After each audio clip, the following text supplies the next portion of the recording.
एक फिलोसोफर के सोचने का अंदाज क्या होता है? मतलब आम साइंटिस्ट को अगर हम देखें और फिलोसोफर को देखें, तो वो कौन-सी ऐसी खसूसियात है, जो आपको फिलोसोफर की थिंकिंग में मिलेगी?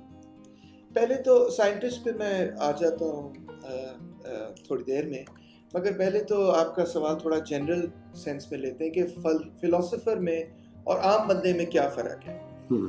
अम, ये ज़्यादा मज़ेदार है इस तरह से बात शुरू करना ज़्यादा मज़ेदार है। तो अक्सर फिलोसोफर्स के बारे में आम लोगों के ज़हन में ये तासुर होता है कि उनको तो पता ही नहीं कि उनके सामने क्या हो रहा है। वो चल रहे हैं, आगे कुआँ होगा, वो कुएँ के अंदर गिर जाएँगे। और ये बड़ा फ़ेमस मुहावरा भी है फिलोसोफर्स के बारे में कि वो तो इधर सितारों को देख रहे होते हैं या पता नहीं क्या सोच रहे होते हैं, और वो सामने कुआँ हो तो उनको नज़र नहीं आता।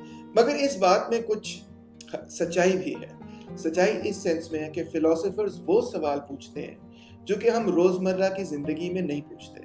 रोज़मर्रा की ज़िंदगी में जो हम सवाल पूछते हैं वो ये है कि खाना कहाँ से आएगा, क्या खाएँगे, काम क्या करेंगे, काम क्या करना है, बच्चों को किस स्कूल में डालना है, कितने बजे लेना है, कितने बजे, ये रोज़मर्रा के हमारे सवालात हैं।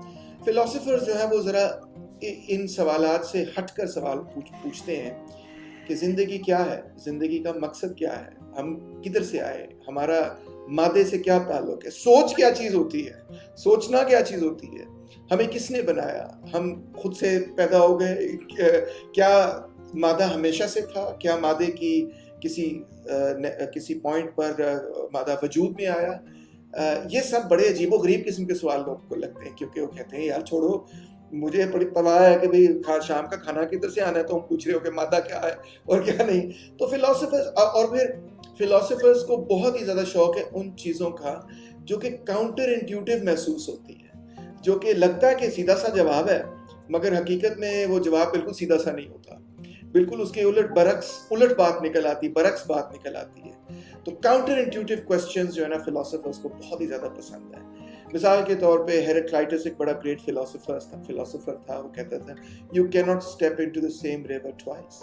तो ये तो बड़ी अजीब सी बात लगती है, भाई दरिया है, उसके अंदर 2 दफ़ा कदम रखना कौन सा बड़ा मसला है।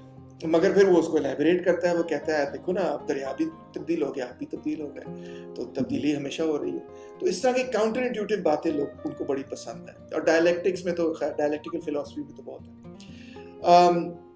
तो ये है फिलोसोफर का जो अंदाज है चीज़ों के बारे में सोचने का, वो यही है कि अगरचे फिलोसोफर रोज़मर्रा के सवालात पर भी सोच सकता है। मिसाल तौर पे अरस्तू ने मज़मून लिखा कि हमें पढ़ते वक्त हमें नींद क्यों आती है, हमें बासियाँ क्यों आती हैं, व्हाई डू वी यॉन। अब ये तो बड़ा रोज़मर्रा का सवाल हमें लगता है, मगर अरस्तू जैसा दिमाग जब इस किस्म के सवालात पर गौर करता है, तो वो एक ऐसे तरीके से गौर करता है कि जिस तरह से आम बंदा नहीं शायद सोचता। इसी तरह कार्ल मार्क्स का भी मैं जिक्र करूंगा कि उसने एक इकोनॉमी पर किताब लिखी, दास कैपिटल। अब उसको आप एज एन इकोनॉमिस्ट भी पढ़ सकते हैं, और मैंने जब शुरू में दास कैपिटल पढ़ी तो मैंने उसको बेसिकली एज एन इकोनॉमिस्ट पढ़ा। मगर अब जब मैंने हेगल का फ़लसफ़ा पढ़ना शुरू किया और हेगल को पढ़ा, तो मुझे ख्याल आया कि यार ये तो एक लेवल पे दास कैपिटल इकोनॉमिक्स की किताब है, मगर एक और लेवल पे ये एक फिलॉसफी की किताब है, टोटली फिलॉसफी की किताब है।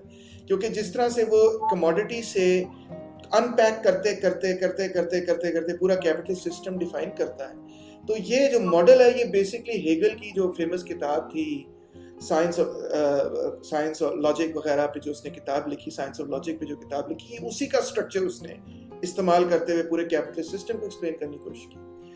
तो इस तरह बड़ी सारी चीज, जब फिलोसोफर किसी आम सवाल पे भी गौर करता है तो वो एक ऐसे अंदाज से गौर करता है जो बड़ा मुनफरिद होता है।